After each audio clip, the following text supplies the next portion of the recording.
Hey everyone, welcome back to more PAX 2018 coverage with the Cardboard Herald. I am joined by Eddy Webb over here at the Onyx Path booth.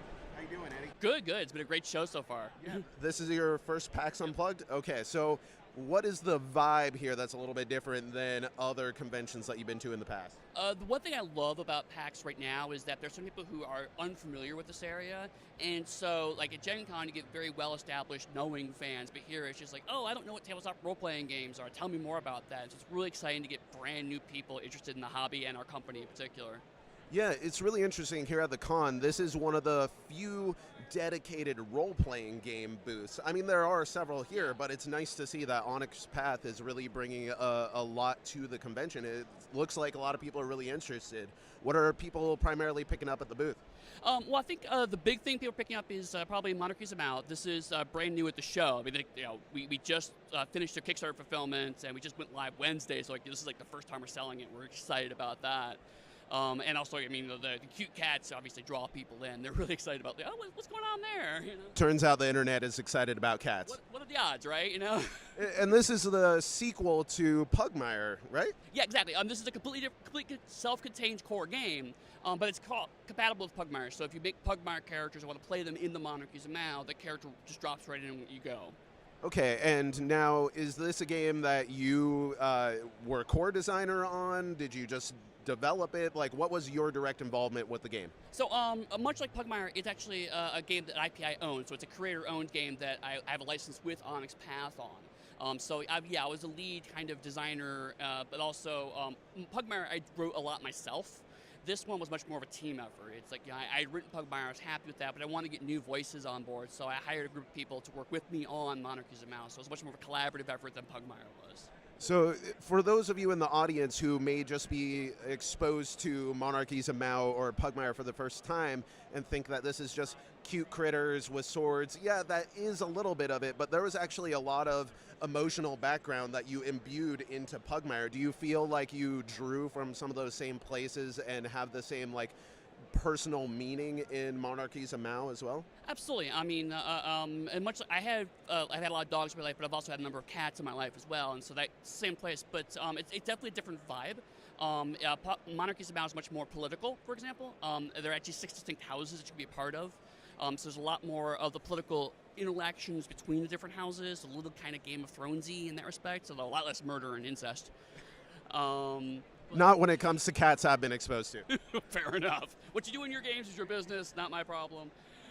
But there's also a lot more about mystery and secrets and the balance that characters have with that. The unseen, the demons that were very prominent in Pugmire were much more of the, here's a demon, let's fight it. In Monarchies of Mau, it's much more characters that possess you and corrupt you, so it's much more kind of an internal conflict. So it's a little darker, but still it has the same kind of high-level vibe. If you want to play cute cats beating up monsters, you could totally play it that way. But there is a deeper under-meaning. Like there's an entire 7th house that's gone rogue, and it has been excised from history, so there's lots of deep mysteries you can find in this game. And this is available here at the con, but it's also available online or wherever books can be found? You can find it at Drive-Thru RPG. You can order it into retail stores through Studio 2. But also, if you just go to realmsofpugmire.com, it has all the links there to pick up anything you want. That's awesome to hear, but I want to know about what are some of the other things that Onyx Path is putting out. I know that we talked about Dystopia Rising is a game that you guys... Yeah, we just had a Kickstarter for Dystopia Rising. Dystopia Rising is a blockbuster live-action game that's been on for several years now, almost a decade now. Post-apocalyptic, so it's a little more Mad Max than, say, Walking Dead. They're still zombies, but it's a little further in the future. And they asked us to do a new edition of their tabletop game, so it's using our story path system, but it's less about how many bullets do I have and more about resolving conditions. So like my car has the condition out of gas, so we have to go find gas to get the car to run again. And also the conflicts people have in these kind of stressful situations. So it is post-apocalyptic, but it's a little more hopeful and also a little more dynamic than perhaps some other post-apoc games out there. That's awesome to hear. And then I think you guys have a Kickstarter that's right around the corner, right? Absolutely. One of our other Story Pass games coming out is called They Came From Beneath the Sea, which is kind of 50s movie sci-fi game. But there's also a level of meta humor in the game. So like you have actually quips that you play, and so it's like you have a card that says, just like my mama's apple pie, and then you play that at the appropriate moment, and you get bonus dice to roll. So it's kind of a sci-fi game, but also there's kind of MST3K baked into the gameplay itself. That is great to hear. And when's that coming to Kickstarter? Sometime in early December, so about a week or two from this show. All right, everyone. Thank you so much, Eddy, for letting me spend some time in the booth here, and I'm really excited about everything that Onyx Path has on the horizon. Onyx Path's website is theonyxpath.com. Thank you so much. Thank you.